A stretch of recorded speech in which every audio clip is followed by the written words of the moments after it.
Hi friends అందరికీ ఇవాళ వీడియోలో మనం దోసకాయ పప్పు చాలా ఫాస్ట్గా ఇంకా టేస్టీగా ఎలా రెడీ చేసుకోవాలో చూసేద్దాం. అందుకోసం నేను ఒక టీ గ్లాస్ పప్పు పెసరపప్పు తీసుకున్నాను. అది నీట్గా వాష్ చేసుకొని 2 గ్లాసెస్ వాటర్ పోసుకొని పొయ్యి మీద పెట్టుకొని ఉడికించుకుంటున్నాను.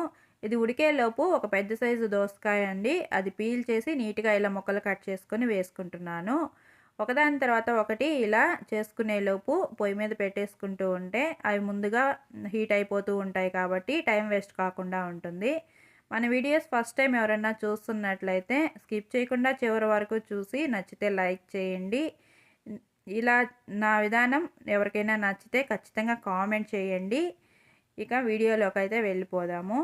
దోసకాయ పప్పు చేసేటప్పుడు ఫస్ట్ ఇలా పప్పు పొయ్యి మీద పెట్టేసుకొని ఈలోపు దోసకాయని కట్ చేసుకొని వేసుకుంటే పప్పు హీట్ అయ్యేలోపు దోసకాయ ముక్కలు రెడీ అయిపోతాయి. అవి కూడా హీట్ అయ్యేలోపు ఆనియన్స్, టమోటాస్, ఎండుమిర్చి కానీ పచ్చిమిర్చి కానీ మీరు ఏది వేసుకుంటే అది అవి కూడా కట్ చేసుకొని వేసుకుంటే టైం వేస్ట్ అవ్వకుండా ఉంటుంది.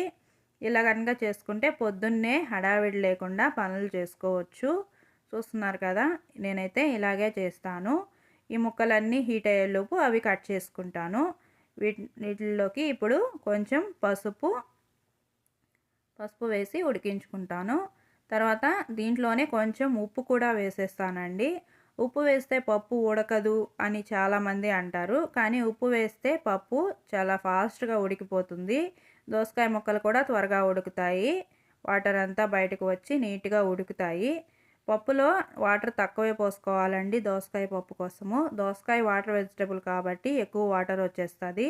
కాబట్టి పప్పులో కొంచెం నీళ్ళే పోసుకుంటున్నాను. పప్పు ఇలా ఉడికిపోయింది కదా, ఇలా కొంచెం పప్పు ముప్పావు వంతు ఉడికిపోయిన తర్వాత ఇందులోకి మనము కట్ చేసి పెట్టుకున్న టమోటాలు అవి కూడా వేయాలి.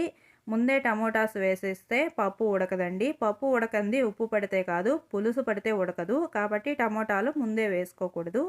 పప్పు ఇలా ముక్కాలు భాగం ఉడికిన తర్వాత టమోటాసు అవన్నీ వేసుకోవాలి. నేనైతే ఎండుమిర్చిని ఇలా పొడవుగానే కట్ చేస్తానండి. చూస్తున్నారు కదా, ఇలా పొడవుగా కట్ చేస్తే ఎండుమిర్చి మ్యాష్ అవ్వదు కాబట్టి తొక్కలు తీసేసి తినేటప్పుడు ఈజీగా తీసేసి తింటారు. పచ్చిమిర్చి అయితే కొంచెం నలిగిపోతుంది కాబట్టి ఏం కాదు, కానీ ఎండుమిర్చి కట్ చేసేటప్పుడు మరీ సన్నగా కట్ చేసేస్తే తినే వాళ్ళకి చాలా ఇబ్బందిగా ఉంటుంది. ఇలా అయితే పొడవుగా కట్ చేసుకుంటే తినేటప్పుడు ఈజీగా తీసి పక్కన పెట్టేస్తారు. మనకు ఫాస్ట్గా కారం వచ్చేస్తుంది. తర్వాత వీటన్నిటిని ఇలా కలిపేసుకొని బాగా కలిసేటట్టు కలిపేసుకొని తర్వాత మూత పెట్టేసుకొని ఉడికించుకుంటున్నాను. ఇప్పుడు మీడియం ఫ్లేమ్లోనే పెట్టాలండి, ఎందుకంటే పప్పు ఉడికింది కాబట్టి అడుగంటుతూ ఉంటుంది. కాబట్టి సన్న మంట మీద పెట్టుకొని ఒక 5 నిమిషాలు ఉడికించుకుంటే ఇలా అయితే ఉడికిపోతుంది.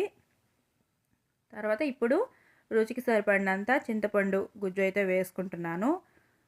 ఫ్రెండ్స్, దోసకాయలో పులుసు ఉంటుంది, మనం టమోటాలు కూడా వేసాము కాబట్టి చింతపండు చూసుకొని వేసుకోవాలి. తక్కువ క్వాంటిటీలోనే వేసుకోవాలి.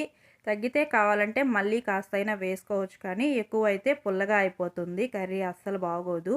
దోసకాయలో కొంచెం పులుసు ఉంటుందండి, పుల్లగా ఉంటుంది కాబట్టి చూసి వేసుకోవాలి.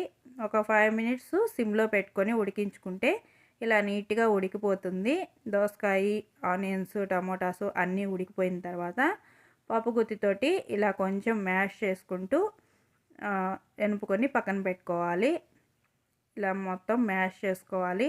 మరీ పేస్ట్ లాగా చేసేయకూడదండి. దోసకాయ ముక్కలు అక్కడక్కడ తగులుతూ ఉంటేనే బాగుంటుంది. కొంచెం మ్యాష్ చేసుకొని పక్కన పెట్టుకున్నాను. తర్వాత పోపు కోసం పొయ్యి మీద పెనం పెట్టుకుని ఒక 3 టేబుల్ స్పూన్స్ ఆయిల్ వేసుకుంటున్నాను. తర్వాత ఆయిల్ కాగిన తర్వాత పోపు దినుసులు వేసుకున్నాను. పోపు కోసం మనం ఆవాలు, జీలకర్ర, మినపప్పు వేసుకుంటాం కదా, అదన్నమాట. తర్వాత వెల్లుల్లిపాయ రెబ్బలు, ఒక ఎండుమిర్చి కట్ చేసుకుని వేసుకున్నాను. వెల్లుల్లిపాయ రెబ్బలు ఎప్పుడు చితకొట్టుకుని వేసుకోవాలండి, లేదంటే పొట్టు ఒలిచి వేసుకోవాలి, లేదంటే అవి పేలుతాయి, నూనె అంతా పైన పడి కాలుతుంది. ఇవి బాగా వేగిన తర్వాత ఇందులోకి కరివేపాకు, కొత్తిమీర వేసుకుంటున్నాను. ఇవి కూడా కొంచెం వేగాలి. కరివేపాకు, కొత్తిమీర వేగితే ఆ ఫ్లేవర్ అంతా ఆయిల్లోకి వచ్చి పప్పు టేస్ట్గా ఉంటుంది. తర్వాత ఇందులో కొంచెం ఇంగు వేస్తున్నానండి. ఇది చాలా చిన్న స్పూన్ అండి, ఒక చిటికెడు ఇంగు మాత్రమే. చూసుకొని వేసుకోవాలి. మరి ఇంగు ఎక్కువైనా చేదు వాసన వస్తుంది. మితంగానే వేసుకోవాలి. కానీ పప్పులో ఇంగు వేసుకుంటేనే గ్యాస్ ఫామ్ అవ్వకుండా బాగుంటుంది. పైగా దోసకాయకి ఇంగువ ఫ్లేవర్ చాలా బాగా సూట్ అవుతుందండి. దోసకాయ పప్పులోకి ఇంగువ చాలా మంచి టేస్ట్ ఇస్తుంది. ఖచ్చితంగా వేసుకోండి. చూస్తున్నారు కదా, పప్పునంతా ఇలా మెత్తగా మ్యాష్ చేసేసుకున్న తర్వాత మనం రెడీ చేసుకున్న పోపుని అందులో వేసేసుకుని కలుపుకోవాలి. కలిపేటప్పుడు కూడా కొంచెం పప్పు మళ్ళీ బాయిల్ అయితే బాగుంటుంది. మనం వేసిన పోపు అంతా నీట్గా పప్పుకి పట్టేటట్టు ఇలా నీట్గా కలుపుకోవాలి. కలుపుకొని కొంచెం బాయిల్ అయ్యే వరకు ఉంచుకుంటే బాగుంటుందండి.